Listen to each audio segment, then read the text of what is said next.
राज्यसभा चुनाव में प्रत्याशी पर फैसले को लेकर आज मुख्यमंत्री आवास पर बड़ी बैठक हुई। इस बैठक में जेएमएम के सभी सांसद, मंत्री और विधायक शामिल हुए। बैठक में सभी सदस्यों ने अपनी भावनाओं से मंत्री को अवगत कराया कि पार्टी को दोनों सीटों पर चुनाव लड़ना चाहिए। बैठक से बाहर निकलने पर पूर्व विधायक वैद्यनाथ राम ने एक सवाल के जवाब में बताया कि कांग्रेस ने जेएमएम को बिना भरोसे में लिए प्रत्याशी की तैयारी की है। करता सबकी भावनाओं को ध्यान में रखते हुए यह निर्णय लिया गया कि जेएमएम दोनों सीटों पर चुनाव लड़े और इसके लिए हम लोगों ने माननीय केंद्रीय अध्यक्ष को अधिकृत कर दिया है कि वो अंतिम निर्णय लेंगे।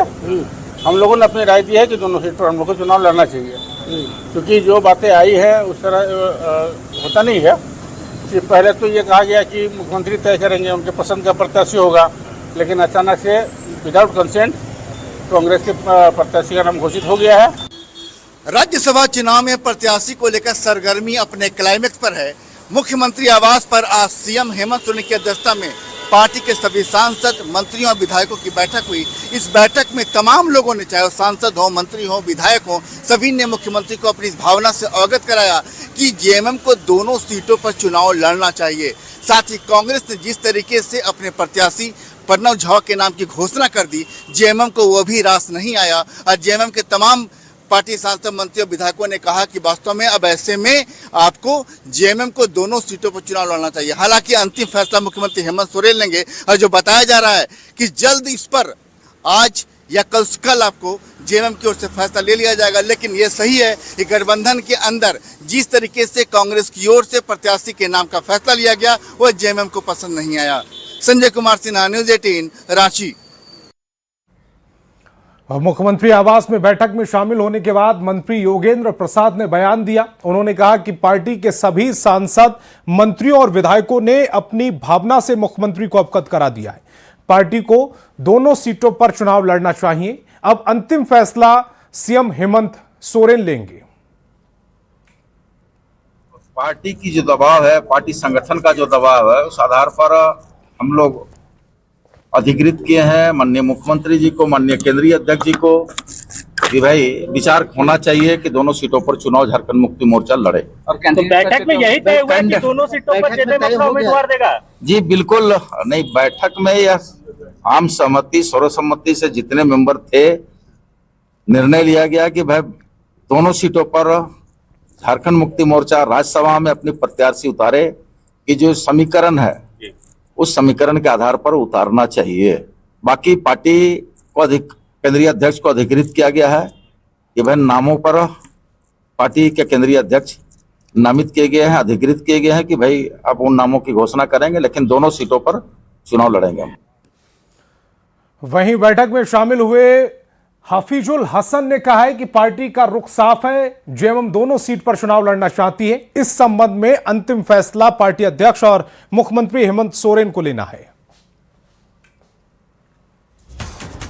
वो हम लोग सारे लोग जो झारखंड मुक्ति मोर्चा का पूर्व में भी परंपरा रहा है कि जो केंद्रीय अध्यक्ष होते हैं उन्हीं को हम लोग अधिकृत सारे लोग किए।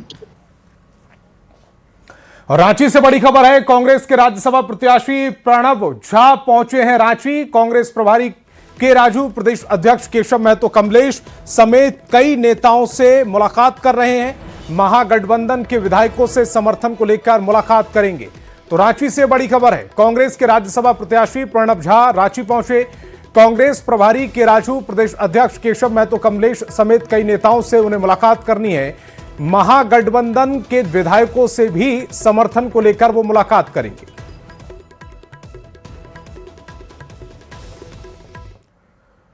और झारखंड कांग्रेस की पैक और समन्वय समिति की बैठकें संपन्न हुई हैं। प्रभारी के राजू ने बताया कि गठबंधन में संगठन को बूथ स्तर पर मजबूत करने, नए पदाधिकारियों को जिम्मेदारी देने और महागठबंधन की रणनीति पर चर्चा हुई।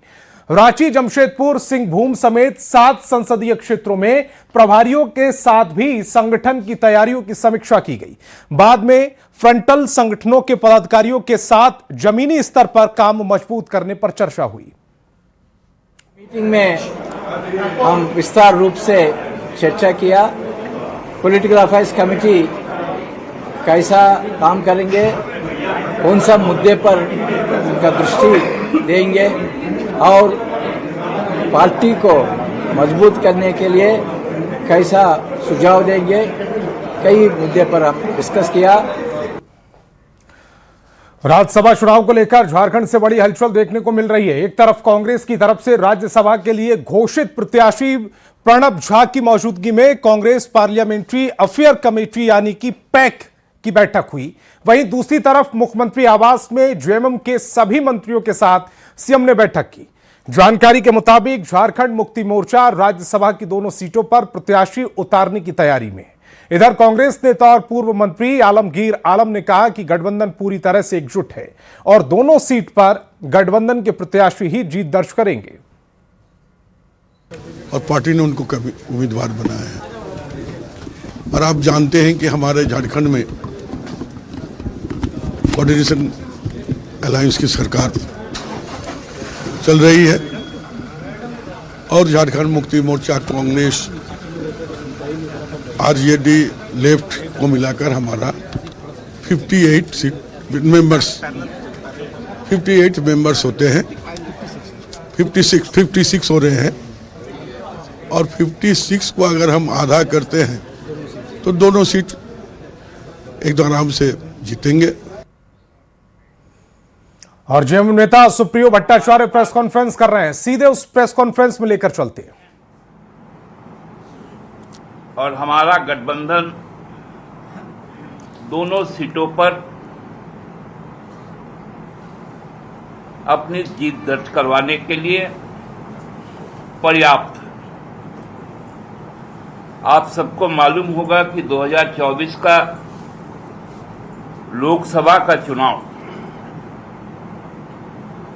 और विधानसभा का चुनाव, ये दोनों चुनावें यहाँ के सारे जो गठबंधन दल के लोग हैं, हमारे अलावा 3 पार्टियां, इन्होंने हेमंत सोरेन जी के नेतृत्व में चुनाव लड़ने का काम किया और हमें लोकसभा में 5 सीटें प्राप्त हुई और उसके बाद 56 सीटें प्राप्त हुई।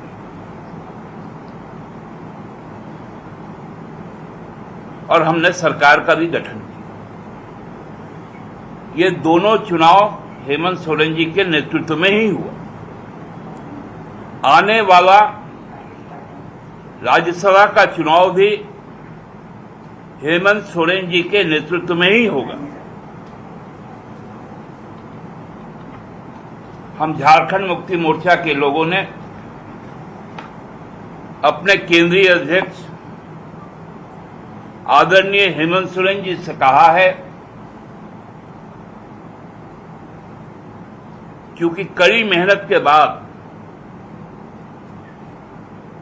हम लोगों ने 2 विपरीत परिस्थिति में रहकर 2 जो चुनाव लड़ा,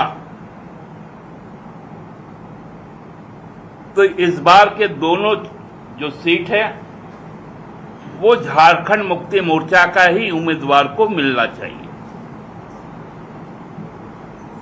क्योंकि 24 के बाद हम लगातार गठबंधन धर्म निभा रहे हैं।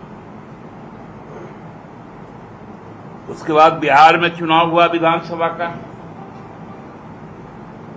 हमारी प्रत्याशा थी और हमारा प्रतिनिधिमंडल बिहार में अपने सांगठनिक स्थिति को देखते हुए हम लोगों ने कहा था, क्योंकि हमने राजद से जब एक ही विधायक हुआ करता था तो उनको 5 साल तक मंत्री बना के रखा था, तो हमारी उम्मीद थी। और उस वक्त भी कांग्रेस के विधायकों की संख्या कम थी, लेकिन हमने 4 मंत्री बना के रखा। आज भी यथास्थिति है।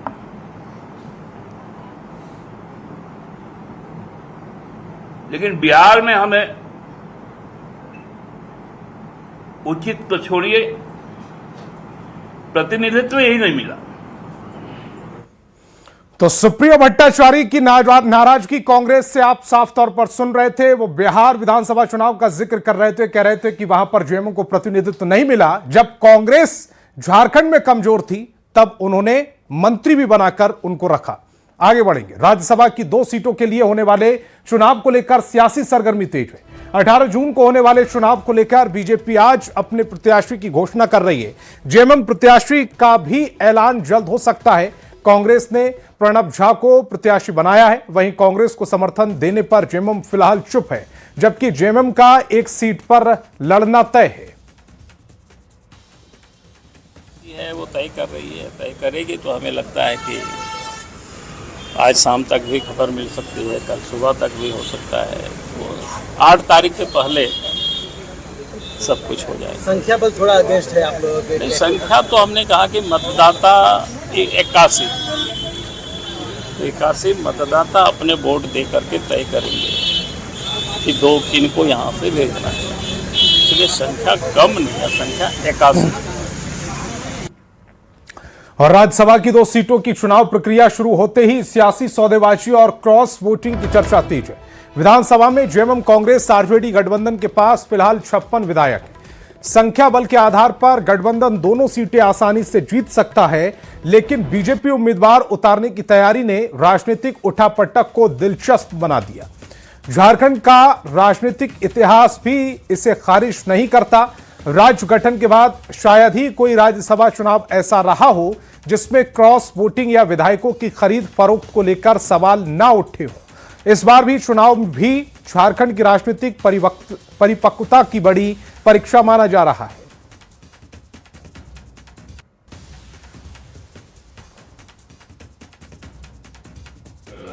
और दूसरा पक्ष अंतरात्मा की आवाज सुनता है कि उसमें से कोई ऐसे विधायक होंगे जिनके अंतरात्मा ये कहेगी कि जो उम्मीदवार हमारा खड़ा हुआ है उसके बदले हम दूसरे को वोट दे दें। अब अंतरात्मा की आवाज़ सुनना और हाउस ट्रेडिंग करना, ये दोनों पक्ष का होता है। और जब संख्या में थोड़ा कमी जैसी है तभी तो इलेक्शन होता है, नहीं तो जिसको जितना है उतना वो कर लेता। तो इसमें से कोई 3-4 आदमी अंतरात्मा की आवाज़ सुन लेगा तो एनडीए का उम्मीदवार जीत जाएगा, और तब जेएमएम कहेगा कि हाउस ट्रेडिंग हो गई। इसलिए इलेक्शन है, इसमें सबको अपने हिसाब से काम करना चाहिए। जिसमें फ्रैक्चर्ड मैंडेट था उस समय इस प्रकार के आरोप लगे, और ये मैं कह सकता हूँ थोड़ी झारखंड की बदनामी हुई, लेकिन आज मैं कह सकता हूँ कि हम आज बहुत कंफर्टेबल पोजीशन में हैं और इंडिया गठबंधन के ब्लॉक में दोनों की दोनों सीटें हमारे खाते में आएंगी। चुनाव के पहले अमूमन ऐसा होता है, ऊहापोह की स्थिति होती है, असमंजस का दौर चलता है, कयास लगाए जाते हैं। वही सब कुछ इस बार भी देखने, सभी को विश्वास में लेकर ही कोई निर्णय होगा।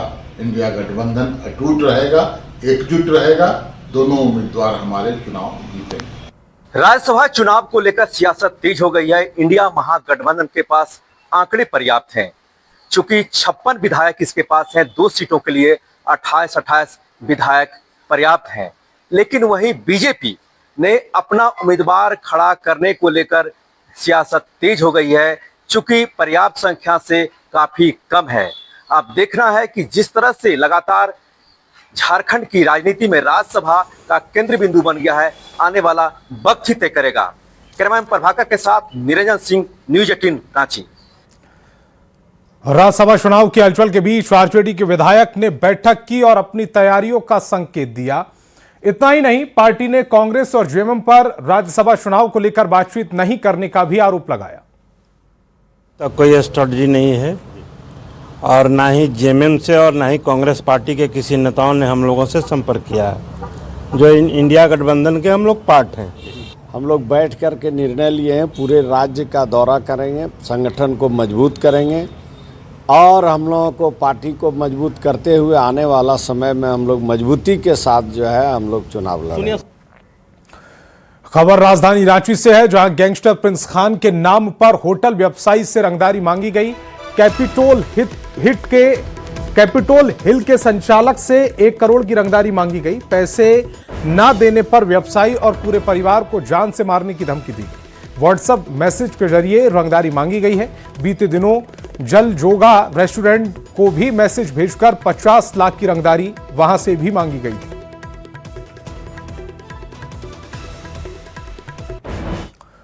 खबर चाईबासा से, जहां अवैध शराब के निर्माण और बिक्री के खिलाफ उत्पाद विभाग की छापेमारी अभियान लगातार जारी है। गुबा और नोबा मुंडी थाना क्षेत्र में छापेमारी कर 2 लोगों को गिरफ्तार कर लिया गया। वहीं 22 लीटर अवैध शराब बरामद की गई है। चाईबासा से महत्वपूर्ण खबर, जहां अवैध शराब के निर्माण और बिक्री के खिलाफ उत्पाद विभाग की छापेमारी अभियान लगातार जारी है। गुबा और नोबा मुंडी थाना क्षेत्र में छापेमारी कर 2 लोगों को गिरफ्तार कर लिया गया है। वहीं 22 लीटर अवैध शराब बरामद की गई। और बोकारो से बड़ी खबर है, बीजेपी के राष्ट्रीय अध्यक्ष नितिन नवीन बोकारो आएंगे। 8 जून को बोकारो आएंगे नितिन नवीन। निजी कार्यक्रम में बोकारो आएंगे। बीजेपी नेताओं ने तैयारियां शुरू कर दी हैं।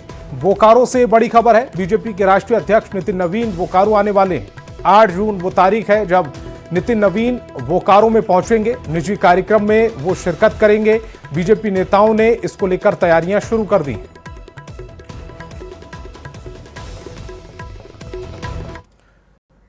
खबर हजारीबाग से, जहां कटकम दाग थाना क्षेत्र के बानादाग में एक युवक लगभग 85 फीट ऊंचे मोबाइल टावर पर चढ़ गया। युवक की पहचान चतराहा जिले के टंडवा निवासी विकास कुमार के रूप में की गई, जो बानादाग एनटीपीसी साइटिंग में कार्यरत है।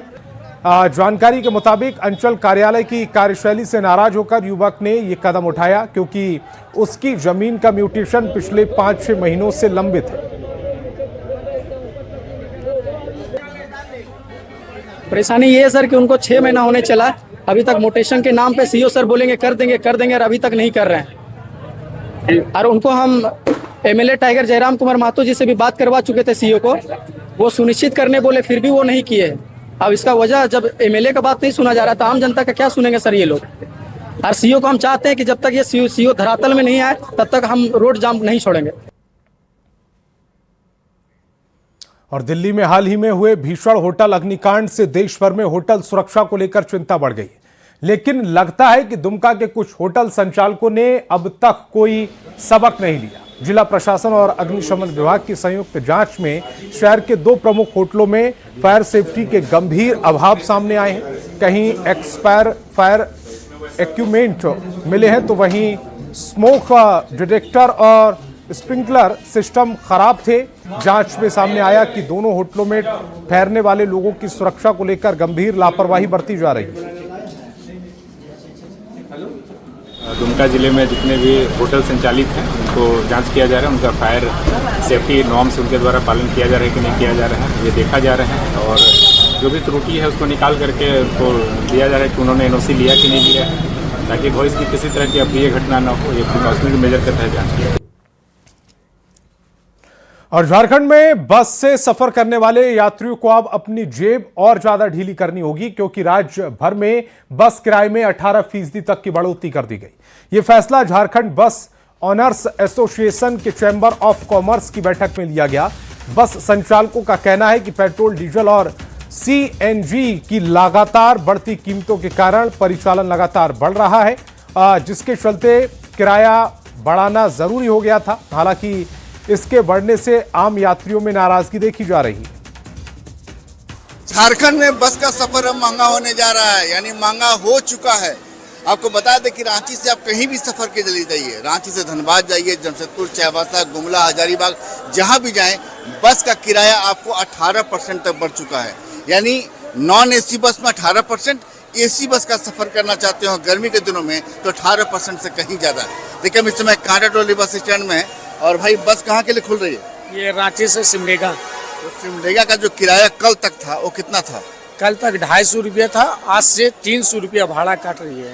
ये 300 क्या नॉन एसी का या एसी का? नॉन एसी गाड़ी का। ठीक है, अगर यही हम एसी में सफर करना चाहें तो किराया और ज्यादा होगा? और ज्यादा होगा। वो कितना होगा तकरीबन? 350 रुपया। यानी 250 से 350। मतलब एसी में गए तो 100 रुपये सीधे बढ़ गया। 100 रुपया। इसकी वजह? इसके वजह डीजल वगैरह, टोटल पार्ट्स वगैरह टोटल बढ़ा है। परेशानी हुई थोड़ी ना? परेशानी तो नहीं है, जैसे बढ़ने का रीजन भी तो होता है। रीजन है कि अभी तेल उल मिल नहीं रहा है, हर चीज़ का महंगाई हो रहा है, लेबर का चार्ज बढ़ रहा है, वेतन ज़्यादा हो रहा है, तो उसका मेंटेन तो इन लोग को भी करना पड़ेगा, बस वाला लोग को भी, उन लोग का भी तो कर्मचारी है, तो वेतन देखिए भाड़ा बढ़ने का यही रीजन होता है, एक जगह भाड़ा नहीं बढ़ता है, उसका नीचे से ऊपर तक भाड़ा बढ़ाना पड़ता है।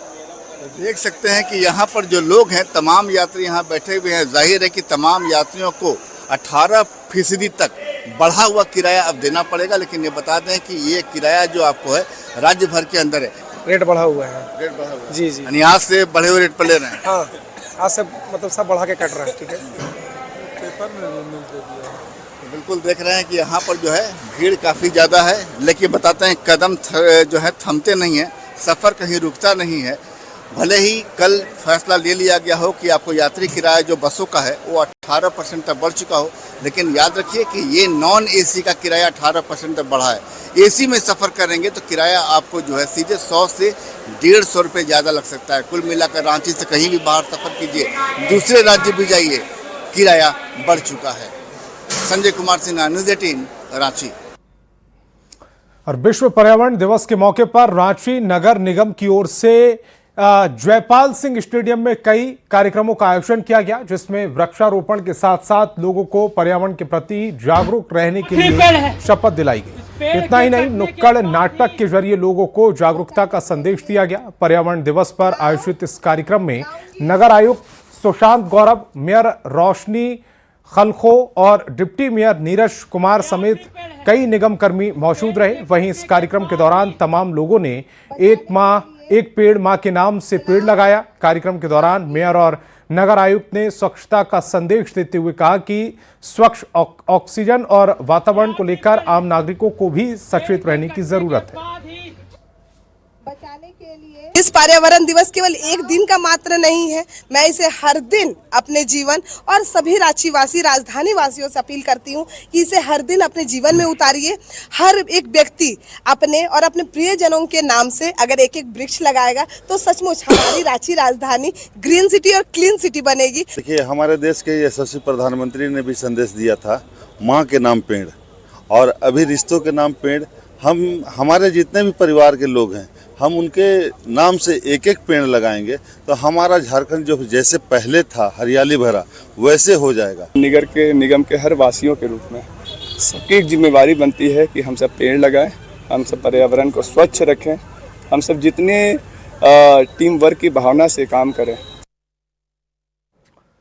और विश्व पर्यावरण दिवस के मौके पर नेता प्रतिपक्ष बाबूलाल मरांडी ने भी वृक्षारोपण किया है। नेता प्रतिपक्ष ने रॉक गार्डन स्थित पार्क में आम का पौधा लगाकर पर्यावरण दिवस की शुभकामनाएं दी।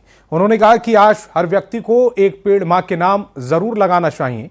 पौधा लगाकर पर्यावरण को बचाना आज समय की जरूरत है।